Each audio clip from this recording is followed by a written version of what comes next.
kapayapaan. Magandang araw po sa inyong lahat, mga kapatid sa pananampalataya, sa buong Pilipinas at sa buong mundo. Naririto na naman po kami, ang Kingdom of Heaven and the Holy Nations of God, para sa isa na namang paghahayag ng aming pastor, ang tunay na sugo ng Diyos sa ating kapanahunan ngayon, na ipinagkaloob ng ating Panginoong Diyos ng ayon sa kanyang kalooban, nakakandili sa atin ang ating mga kaalaman at unawa tungkol sa mga bagay-bagay at nangyayari sa ating kapanahunan ngayon, mga hiwaga, talinghaga at misteryo ng ating banal na kasulatan. Lahat po yan ay isasaysay ng ating pong pastor. Ang may pakinig ay makinig sa sinasabi ng pastor. Narito po si Pastor Leonides.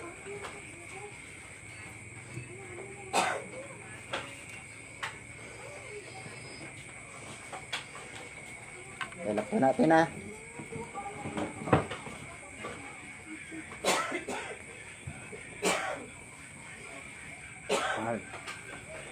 Magandang gabi, Pilipinas at buong daigdig. Alalahanin ninyo ang mga prophecy, kung tawagin ninyo propesya. Alam ko naniniwala na rin kayo sa Ebanghelyo nabuksan na isip nyo kaya lang marami pa rin nagpuro-kuro kung kailan magaganap ang mga bagay na nakasulat dito. Hindi nyo alam na ngayon na ang umpisa. Mula nung ilathala ko sa inyo ang 10 utos, nagpasimula na ang Diyos sa kanyang paghahari. At sinabi niya mismo sa kanyang bibig, sa pamagitan ng mga kanyang mga lingkod ng propeta, at siya'y maghari at walang sinoan na makakadlang sa kanya. At sinabi niya dyan sa propesya ng ating Panginoon, kung mapagbasa kayo ng Biblia, sino man tao na hindi papayag na maghari ang Diyos at Panginoong Jesucristo, mapugutan ng ulo sa harapan nila. Tandaan nyo So, kaya sinabi ko sa inyo, martial law na. Martial law ng kalangitan dahil Diyos ay naghari na. At na kanyang kaaway ay paluluhurin niya sa kanyang harapan at magsusulit. Pero kayong nasa gobyerno, pinagpapatuloy pa rin ninyo modus operandi ninyo sa mga vaccine na sinasabi ninyo. Alalahanin nyo, nagplano na ang Amerika at Russia noong panahon 1970s. At ang plano nila ay Skylab. Alright, alalahanin nyo kung anong plano ay Skylab. Kung anong plano ay Skylab, Sharif, paano yung vaccine ninyo. Binabago lang ninyo patakaran para sa ganon. Ang kininyo paghari, hindi mangyayari yan. Tandaan ninyo Dahil sabi ng Diyos, walang lihim na hindi maibubunyag. So ngayon, yung mga modus operandi ninyo, itigil na niyo yan. Dahil kundi paintulot ng Diyos yan, kayo lahat ay babagsak. Tandaan nyo, kung paano niya pinabagsak yung Skylab, ganyan kayo babagsak. Dahil inaagawan nyo, eksena ng Diyos. Gusto nyo kayo maghari. Ano ba kayo? Diyos ba kayo? Bulay-bulay kayo Hindi pa intulot ng Diyos yan, ginagawa ninyo. Tandaan nyo, marami na kayong plano. Pero pag hindi pagpatuloy ng Diyos yan, wala kayong magagawa. Kaya sinabi ko sa inyo, wala kayong gagawin kundi magbago na. Hanapin niyo yung Diyos ngayon. Ngayon na. Dahil nandito na sa Pilipinas, sinasabi ko sa inyo, marami na ng hula na ang Diyos ay nasa Pilipinas na. Dahil alam ninyo, ang hiwaga ng kasulatan, hindi nyo alam. Wala kayong alam na yung lupang pangako na sinabi ng Diyos na siyang gawin niyang paraiso Dahil ibabalik niya ang paraiso. Siya itong Pilipinas, tandaan nyo, kaya wag nyo pagnasaan na kayo ang mag-aari at mamumuno sa Pilipinas. Dahil hindi paintulot ng Diyos yan. Tandaan nyo. So, ngayon pa man, pinagbilinan ko na kayo na hanapin nyo siya bamaga bago mahuli lahat. Kagaya na sinabi ni Moises. Noong paghari ng Diyos si Moises sa Israel, sa bundok ng Sinai, sabi ni Moises na hindi niya kaya mag-isa na pamahalaan ang buong Israel dahil napakarami na tao. Ngayon,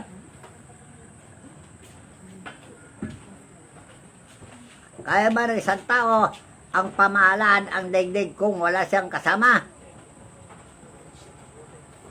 Halimbawa, kung sino ang tao ilagay niya sa panahon natin na mamahala, nagamitin ng Diyos, gaya ni Moses, yung tao yun, hindi rin niya kaya pamahalaan ang buong daigdig. Kaya kung marilam, mag-isip-isip na kayo, baka kayo ay ilagay din ng Diyos sa tungkulin.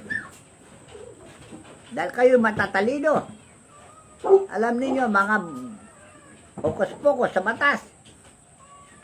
Kaya naman musisi, alam niyo ayusin. Alam niyo sirain. So, kung kayo ay binabantayan ng Diyos, hindi kayo makagawa ng anumang anomalya. Tandaan niyo dahil ngayon, kung itayo ang kaharian ng langit at pamahala ng isang tao, Diyos din ang maglalagay ng kasama niya upang mamahala. At kayo ay babantayan ng Diyos. Tandaan nyo, maraming magbabantay sa inyo. Mga banal na espiritu. Kung gaano karami ang tao sa daigdig na lupa na ito, ganoon din karami ang mga banal na espiritu na manakop sa daigdig. So, bawat tao ay may bantay sa kanyang pamamahala para wala sino man tao nagagawa ng anomalya. Dahil sa oras na ang tao ay nailagay niya sa tungkulin at gagawa ng anomalya, siguradong bitay abutin niya. Tandaan nyo, dahil martial law, sinabi ko sa inyo, basahin nyo doon sa Zacarias 14:9. Ang paghari ng Diyos, marami rin siyang ihahala ng tao. Lalong-lalo na yung mga taong mapagkatiwalaan. Alam ko, hindi naman kayo lahat ay masama eh. Kaya lang, naudyo ka kayo dahil sa pera. So, panahon na para mag-isip-isip kayo Dahil kung ayaw nyo maghari ang Diyos, kayo lahat ay lilipulin. Tandaan nyo. So, panahon na. Nahanapin din siya. Magbalik loob na kayo sa Diyos. Dahil yan ang binigay niyang exemption. Pagkakataon. Dahil yun, sinabi niya mismo doon sa bibig ni Isaias 1:18. Sa'yo.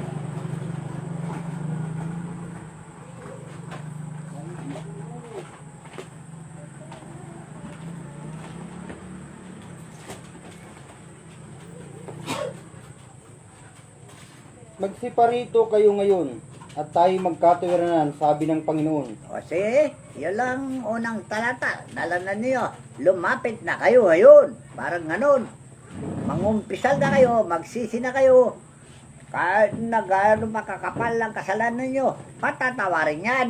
Dangan nga lang, bibigyan kayo babala na wag na kayo magkakasala muli. Dahil kung sasadyan ninyo magkakasala pagkatapos ay mapatawan, wala nang kapatawaran. Nandiyan sa Hebreo. Tandaan nyo na pagkatapos nyo nakita siya, nalaman nyo katotohanan at sadyan nyo magkakasala, wala nang kapatawaran. Hintayin na ninyo ang paghukom sa inyo. Binigay ko na ang hiwaga. Sana maganap yan. At kayo mga marunong sa gobyerno, magbago na kayo bago mauwi sa wala. Yung mga plano. Dahil sabi ng Diyos sa akin, manatili kayo sa aking kanan hanggang sa aking gawin, tungtungan nyo ang inyong mga kawan. So, yan sa galing sa bibig ni Hari David. Sino ang kaaway ng Diyos? At sino ang kaaway namin? Kayo na manggagawa ng katampalasanan sa sangkatauhan, kaaway ng Diyos at kaaway din namin. Kaya lang, kaaway namin, pinagbili na kami na ibigin nyo ang inyong kaaway. Kaya kami, nagsusubamo sa inyo. Dahil itong pangangaral ito, paglalathalan mga bagay ito, ay pagmamahal sa inyo para bigyan kayo ng pagkakataon pa. Dahil kami, ganun din. Kami makasalanan at pinatawad kami ng Diyos. At hindi na kami maaari magkasala muli. Yan ang ibibigyan ng Diyos na priority sa inyo. Pribilehyo na kung kayo pinatawad, huwag na kayo magkakasala muli. Ngayon, kung sino man yung mga tao na yan, hindi ko pa alam. Dahil Diyos nakakalam dito, kung sino pipiliin niya na mamahala sa Pilipinas at sa buong daigdig, siya na ang mamimili. Kung sino karapat-dapat, at ihanda nyo sarili nyo. Dahil pagdating sa panahon na yon, tayong lahat ay magtutulungan, magkakaisa ng pag-iisip. Dahil kung sino man na lumabag dyan sa pagkakaisa na yan, unity, kung tawagin ninyo, ewan ko, ano mangyayari sa inyo. Pero alam ko na, tanda nyo na. So ngayon pa man,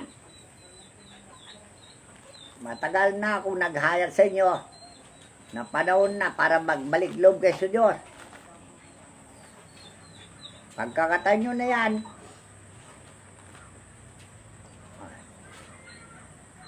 narito kami sa kaharian ng langit, kasama namin lahat ng mga banal na naghihintay sa inyo.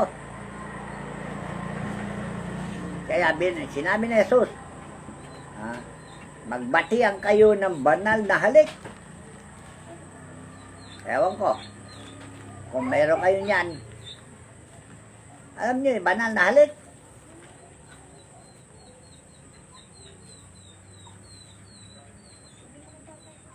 Isang pagmamahal sa kapwa na walang pakunyari. Dahil ang banal na halik ay sagrado. Ibig sabihin, welcome kayo lahat sa kaharian ng langit. Buong sangkatauhan. Dahil nakahanda ng Diyos na tumanggap sa inyo. Dahil sabi niya mismo, tayong lahat ay kanyang nilalang. Bigyan niyo siya ng respeto at paggalang para sa mahawi ang kanyang galit sa inyo dahil pilit kayong sumusuway sa kautusan. Napakatindigas kasi ang ulo nyo eh. Bagay alam ko na hindi kayo hindi kayo nagmulat sa kanyang mga ipag-isip eh. Minulat kayo ng mga papa ng mga Romano. Nagsisi na nga yung papa eh. Narinig nyo yung kanyang pahayag? Latin ang ginamit niya, pero nag-convert sa Tagalog. Ewan ko, sino nag-convert dyan sa kanila para magkakaunawaan. Pinagsisisihan na raw nila pagmumulat sa inyo sa ganung uri ng paniwala. Sa mga maling paniniwala. Sa maling paniwala. Inamin niya na sila ang gumawa yan. Kaya lang, lumala kayo. Kahit na binawalan na kayo, hindi pa yung pinakinggan. Sinabi niya na itigil na yung ganyang uri ng paniniwala eh. Hindi kayo tumigil.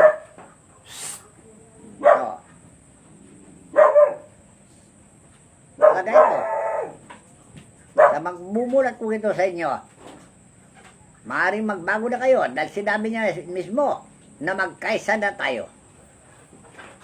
Alright, paano ang pagkakaisa? Kung tumututulogin yung kalooban, madaling sabihin yung pagkakaisa. Paano paraan ng pagkakaisa? Kailangan yung mga ministro ng Diyos ang mangaral sa inyo. Hindi yung mga ministro yung nanliligaw sa inyo na siyang pininiwala nyo na hindi naman sila pinahiran. Pinahiran ba sila? Pinahiran ba kayo para mangaral ng Ebanghelyo? Tinanggap ba ninyo ang pahid ng Espiritu o pahid lang ng tao? Bulay-bulay niyo na kamukha ni Jesus Kristo. Sino nagbigay ng pahid kay Jesus Kristo? Tao ba o Diyos? Kahit na si Juan, Evangelista, hindi tao nagbigay ng pahid sa kanya para mangaral ng pagsisisi sa tubig. Bautismo sa tubig, sinasabi nyo. Pero sinabi niya na yung nasa huli niya mas mataas kaysa kanya at hindi ba rin kumalag at taliman lang ng kanyang sinelas o sandalyas. Siya ang babautismo ng Espiritu Santo at apoy. Bakit? Ganyan pa rin ang ginagawa ninyo. Ginaya kayo ng ibang relihiyon. Sa pagnanais naman na yumaman, iluglog ang tao sa tubig. Tapos siya magtanong, nakita mo ba Espiritu Santo? Ulol, yung mga ganyan, uri na nabiminyag. Dahil si Juan Bautista, nung binyagan ni Jesus, siya nakakita mismo sa Espiritu Santo na bumaba mula sa langit. Yan ang paraan. Ngayon, binabago nyo kasi paraan. Pinagkakakitaan po kasi nila yan. Kaya sino ngayon ang ulol sa mga tao? Kayo rin, na nagpanggap ng mga pastor na bulaan, na sinabi ni Jesus, na maraming darating na gagamitin na aking pangalan. Mga bulag propeta, sabi diyan, at ililigaw ang marami. So, itong mga hula ni Jesus, nagaganap ba? Nagaganap. Paano ngayon ito? Sinabi niya, bago siya namatay, ano sabi niya sa mga scribas Parisios? Gibain niyo templong ito at itatayo ko sa pangatlong araw. So, kung nababasa kayo ng Biblia, pang ilang araw na tayo ngayon? Di ba pangatlong araw na? Mula nung namatay si Jesucristo, binago ang kalendaryo, tandaan nyo. Kaya may kalendaryong BC at mayroong kalendaryong AC. So alam nyo na kaulugan yan. Before Christ, after Christ. Kaya ang kalendaryo, pagkamatay ni Jesucristo, ay nabago na. Ngayon, mula nung namatay siya, hindi ba, ang sabi ni Pedro, ang isang taon sa Panginoon ay 1,000. Isang araw ng Panginoon ay 1,000 taon. O ngayon, hindi ba year 2000 kanyo na? Di 2,000 taon na. Papasok na sa tatlong Nakapasok na sa year 3,000. pangatlong Yan araw. ngayon, ang hula ni Jesucristo na siya magbabangon sa gitna ng mga patay. Sino mga patay? Mga taong makasalanan. At ibinangon niya ang taong makasalanan para gamitin niya bilang siya ay ulo ng iglesia. Dahil ano ang iglesia niya? Sabi ninyo, iglesia ni Kristo. So, maliwanag na ginamit yung pangalang Kristo. Iglesia nga po ni Kristo, hindi naman sila Iglesia ni nagtiwalang Kristo Diyos. kayo. Hindi naman nyo nasunod ang patakaran ni Kristo. Nasambahin nyo ang Ama sa Espiritu at katotohanan at iniligaw nyo pa ang maraming tao Ano kayo klaseng tao? Kayo ba ay naudyukan ni Santanas? Maliwanag nga ang sumamba kay Santanas ay nagpapayaman at pinapayaman ni Santanas. So, kung marunong kayo buha sa Biblia, intindihin mabuti. Dahil sinabi ni Jesus mismo, unawain ng bumabasa. Naunawa ba ninyo yung binabasa? Na ang pangatlong araw na binuhinula niya, nakabangon na siya. Matagal na. Alright. Ngayon, itayo niyo muli ang kanyang iglesia. At gayon, pinangalanan kong kaharian ng langit. Ito ang tunay na kanyang iglesia. At siya ang ulo ngayon dito. At ang katawan niya ay maraming sangkap. Nandun sa Korinto 12, 27. Unang Korinto Kapitulo 12, talatang 27 hanggang 28. Kayo nga ang katawan ni Kristo at bawat isa'y sama-samang mga sangkap Oh. niya. Kita niyo na, kayo nga. Sino tong sinabing kayo? Hindi tinukoy dito kung sino-sino to Basta sinabi niyang kayo. Kung sino yung qualified na pipiliin niya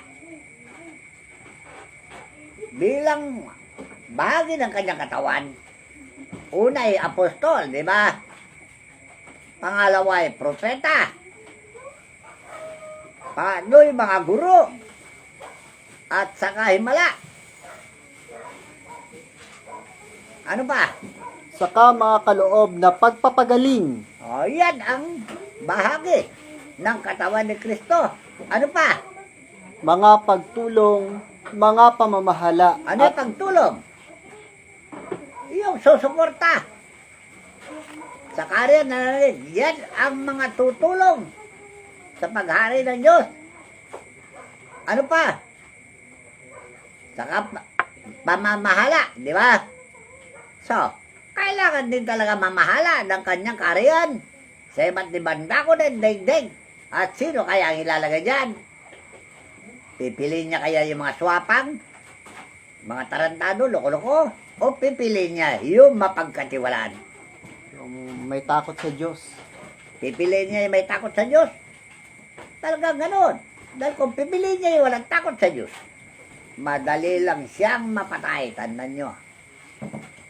So, ito ang sinasabi ko sa inyo, nahiwagan ng Ebanghelyo na hindi nyo alam, basa kayo ng basa, hindi man nyo inuunawa.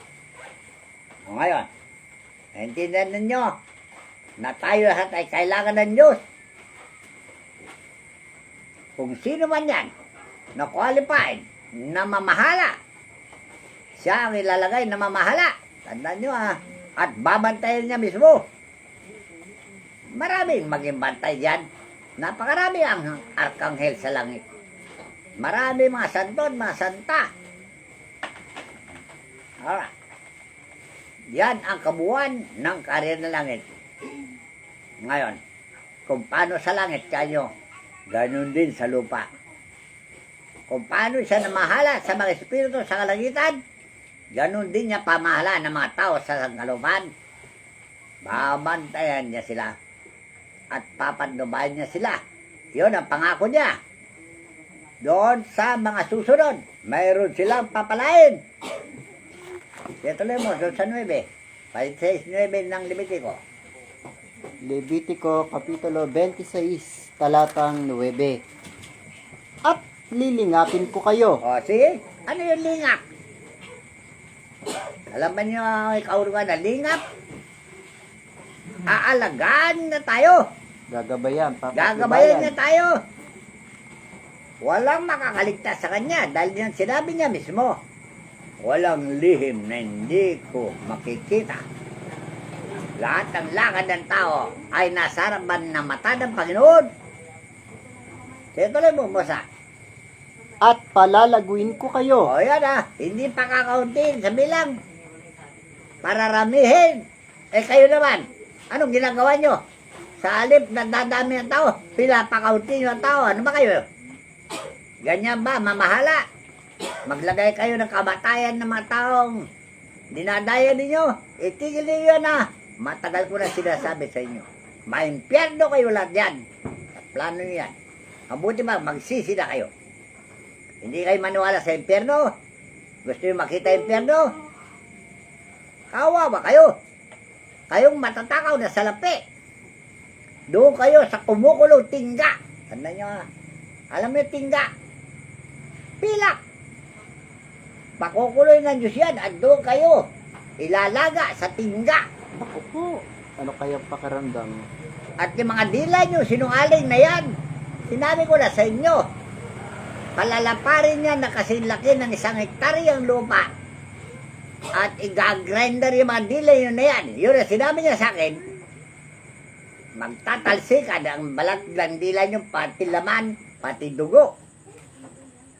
Inilarawan niya sa akin, kaya hinaya ko na sa inyo, ang karatan niyo. Kung kayo naman ay rapist, ito, ang tatamoy ninyo. Lalo-lalo yung mga pumapatay ng tao at inilalagay sa dilata. Yan ang tamoy ninyo. Isisilang hindi kayo mga hayop. At kayo naman ay ilalagay sa dilata pagdating ng panahon.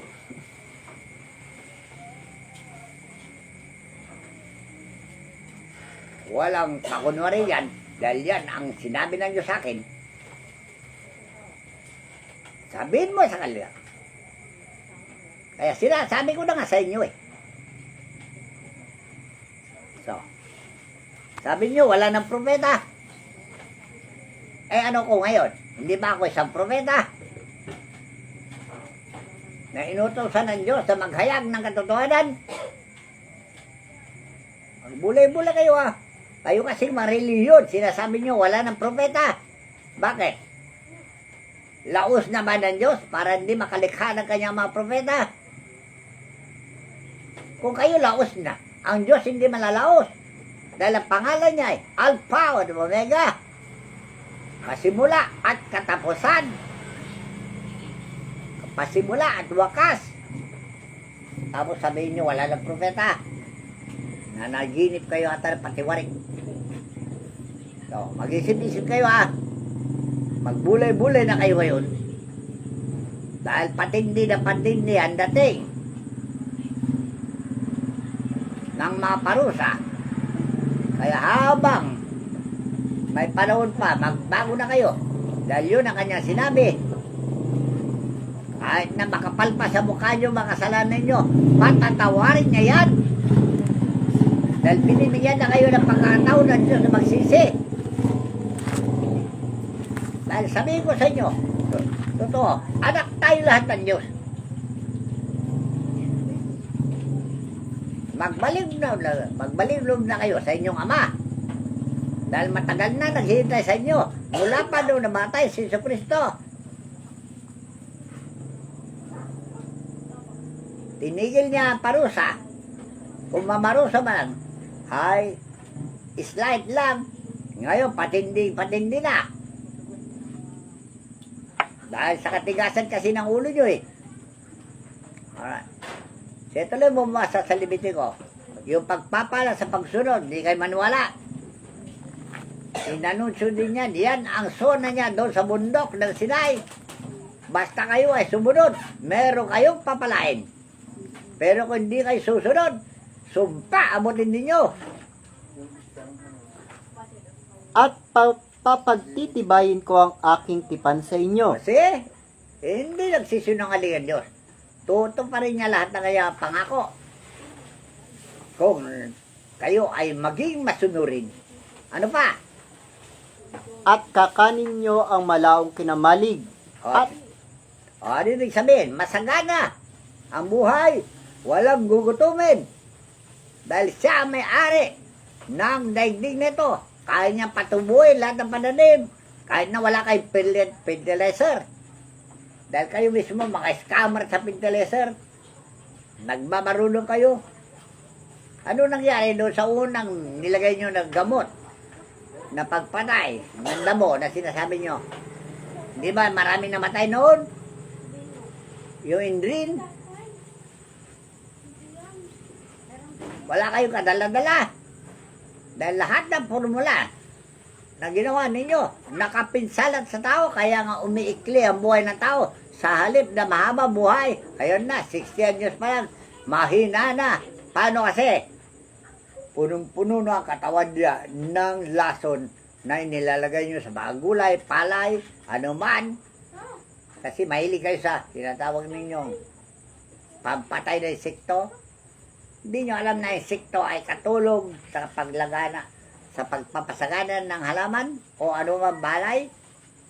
Pero pinapatay nyo insekto, kaya nagpupurmula kayo ng pagpatay ng tao talaga. Ngayon, na iba na naisip nyo, vaccine na naman.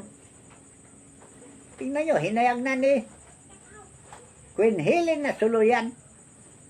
Sino ba? Miranda. Sino ba? Napakarami nga. Baleros. Pagkatapos sabihin nyo kung ano ang hiling ng tao ay siya yung unang gagalapin. Pasumpa-sumpa pa kayo sa inyong mga posisyon. Mambobola naman kayo. Alright. So, tingnan nyo yung modus operandi nyo dahil nakikita kayo ng Diyos. Kung anong ginagawa nyo sa inyong puso, pinagmamasdan kayo ng Diyos. Nandiyan sa Jeremias 19. Dahil kayo talaga likas na sinungaling. Jeremias Kapitulo 10. Likas na mandaraya. At likas na mandarambog. Ang puso ay magdaraya ng higit kaysa lahat na bagay at totoong masama. Sinong makaalam? Akong Panginoon ay sumisiyasat ng pag-iisip. Aking tinatarok ang mga puso upang magbigay ng sa bawat tao ng ayon sa kanya-kanyang lakad, ayon sa bunga ng kanya-kanyang mga gawain. Nasa pamalaan.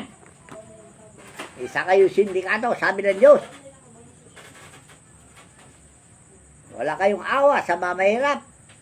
Akala nyo, haba buhay nyo. Sige, haba na buhay nyo. Hahaba rin ang sentensya nyo sa impyerno. Tandaan nyo. Walang sinungaling na mapunta sa langit. Impyerno lahat yan. 21:8 ng Apokalipsis. Apokalipsis Kapitulo 21, talatang 8. Ngunit sa mga duwag at sa mga kasuklam-suklam at sa mga mamatay tao at sa mga mapakyapid at sa mga manggagaway at sa mga mapagsamba sa Diyos-Diyosan at sa lahat ng mga sinungaling, ang kanilang bahagi ay sa dagat-dagatang nagniningas apoy at asupre na siyang ikalawang kamatayan. Ang liwanag na kumpisal ng scientist sa Amerika na yung vaccine niya may halong lethal injection. Formulated yan. Plano para pumatay. Manghina ang tao. Pag manghina ang tao, madaling sa piyan na sakit. Sari-saring sakit. Pati espiritu, madaling sumasapi, mga kaluluwa patay. Dahil mahina ang immune system ng tao. Mga doktor naman, pakialamero. Wala naman sila sa eksaktong panunuri sa sakit. Makikialaman nila may sakit. Tapos magputol-putol pa sila kung anong puputulin sa tao. Wala kayong awa sa mga tao. Talaga sinusunod nga ninyo ang Diyos ninyo na si Satanas. Tandaan nyo ha. Walang iba. So, bago mawi ang lahat sa walang kabuluhan, magbago na kayo habang may panahon pa. Hanapin ninyo yung Diyos. Dahil yun ang sinabi niya sa bibig ni Jeremias Kapitulo 2 Stephanias Kapitulo 2, talatang 1. Ang bayan ay pinagsabihan na hanapin ng Panginoon. Hinahanap ba ninyo ang Panginoon? Hindi nyo alam ang lihim ng buhay nyo. Nung isilang kayo sa mundong ibabaw na ito, pinaiyak kayo ng mga kumadrona para mabigkas nyo yung panatan ninyo. Anong panatan nyo? Kasi pag kayo lumabas, sinapupunan yung ina, umiyak kayo ng uha, uha, uha. Ano ibig sabihin yun? Opo, Ama, hahanapin kita. So, yung pa natin yan. Ayan, sinabi ko sa inyo, ang lihim niyang pagsilang Dahil pagsilang mo dito sa mundo ibabaw, bibigkasin mo yung panata mo. O ano ngayon ang ginawa nyo? Natupad na yung panatan nyo. Paano kasi? Ang sinusunod nyo, mga bulaan propeta. Walang alam sa liwanag ng buhay. Kaya kami mismo, hinayag namin ito sa inyo para hanapin nyo habang may pagkakataon pa. Sige, tuloy mo. Kayo'y magpipisan, oo magpipisan, o bansang walang kahihiyan. Bago ang pasya'y lumabas, bago dumang parang dayami ang kaarawan, bago dumating sa inyo ang mabangis na galit ng Panginoon, bago dumating sa inyo ang kaarawan ng galit ng Panginoon, hanapin ninyo ang Panginoon ninyong lahat na maamo sa lupa na nagsisigawa ng ayon sa kanyang kahatulan. Hanapin ninyo ang katuwiran, hanapin ninyo ang kaamuan, kay pala ay malilingid kayo sa kaarawan ng galit ng Panginoon. See? Madalas yung sinasabi, the big one. Para kayong excited na makita yung big one. Mga loko-loko. Mga egot. Lagi po lang tinatanong kung kailan daw magaganap. Para kayo panahon ni Noe. Nung sabihin ni Noe, lilunod ang daigdig. Para silang excited na makakakuha ng picture-picture. Makakita ng kanilang kamatayan. Huwag kayong magiging inutil na kamukha ng panahon noong una. Mangungutya kayo sa banghula. Ayan, sa Ponyas ng hula. Bago dumating ang kakilakilabot na kaarawan ng Panginoon, hanapin na ninyo ang Panginoon. O, ibig sabihin, nagbigay siya ng babala at nagbigay siya ng pagkakataon na hanapin na ninyo ang Panginoon noon pa. Ilang taon na? Yung Biblia na yan, matagal na yan. Hanggang ngayon, wala pa naghahanap sa Panginoon. Sinasabi ko na sa inyo, nandito na sa Pilipinas. At may tao siyang ginagamit. Hanapin nyo yung taong ginagamit niya. Dahil yun nakahula sa Biblia. O Son 1, 14, 23. Dahil si Judas, hindi Iscariote, si Judas Tadeo, ano sabi niya sa 22?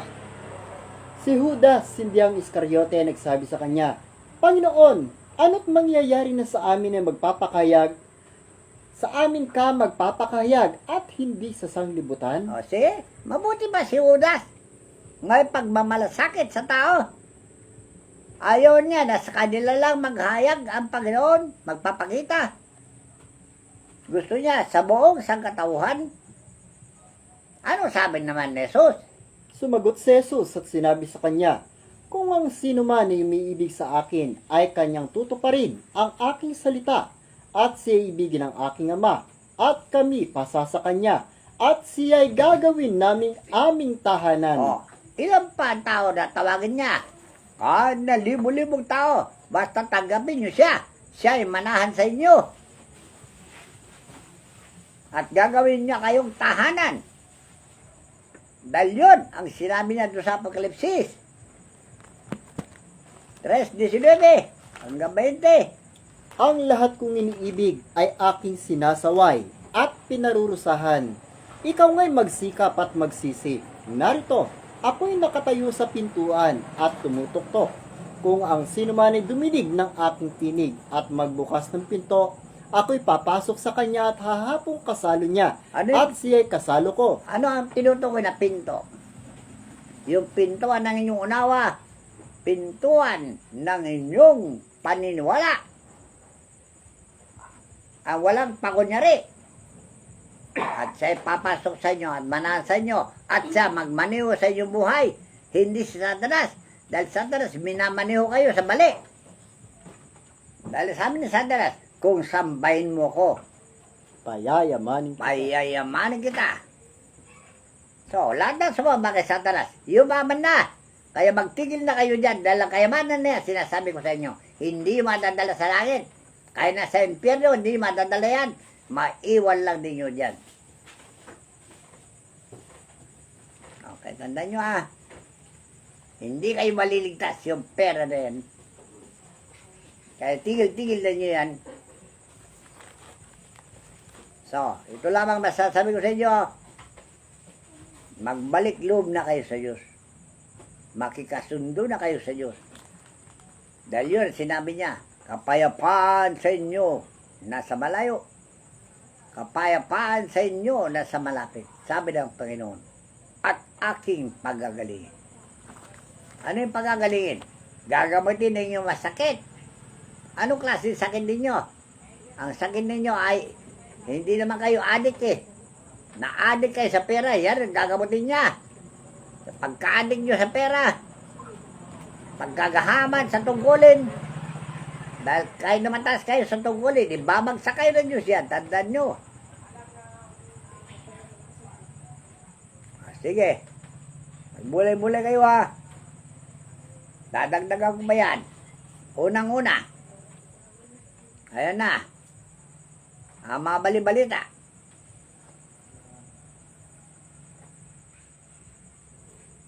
Ito po ang huling mensahe galing po kay Propeta Zacarias, Kapitulo 14, talatang 9. Pamagat, ang paghahari ng Panginoon sa sanglibutan, at ang Panginooy magiging hari sa buong lupa.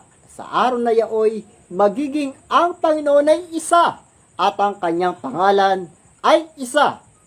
Kapayapaan nawa sa mga kapatid at pag-ibig na may pananampalataya mula sa Diyos Ama at sa ating Panginoong Jesucristo. Ang biyaya nawa ay sumalahat ng mga nagsisibig sa ating Panginoong Jesucristo. Alright, may dagdag pa. Basahin nyo sa awit 99.5. Kung hinanap nyo ang Diyos, sa kailangan sumamba kayo sa harapan ng kanyang tungtungan Basahin. Awit, Kapitulo 99, talatang 5. Ibunyi ninyo ang Panginoon nating Diyos at magsisamba kayo sa harap ng kanyang tungtungan. Siya'y banal. Alright, kung sino man yung ginagamit ng tao, na tao ang Diyos, doon kayo sumamba Hindi pa namin ipakikilala sa inyo. Malalaman ninyo, pag kayo'y lumapit na, o pag kayo'y babasbasan niya at patawarin ninyo mga kasalanan, para magpasimula kayo gumawa ng kabutihan. Dahil sinabi ko sa inyo, lahat tayo'y mamamatay. Pero bago tayo mamatay, mabanal na kayo para makapanik kayo sa langit. Dahil kung di kayo mabanal, ma-checkpoint kayo doon kay San Pedro. Sinasabi ko sa inyo. Kala nyo kayo lang ang may checkpoint. May checkpoint sa kalangitan. Na sino man makasalanan, hindi makapasok diyan. Tandaan nyo. Napakarami ng kaluluwa na hindi nakapasok sa langit. Nandito sila sa akin ngayon. Libo-libo na kaluluwa na nabiyag na maling reliyon, na pakunwari nagliligtas sila. Wala naman sila naliligtas. Ako pa rin ang nagliligtas. Tandaan nyo So, kung mayroon kayo di maintindihan, magtanong kayo. Huwag kayong magbibintang. Bawal ang magbibintang. Sasabihin nyo, dumating na naman ang mabula ang propeta. Tingnan ko.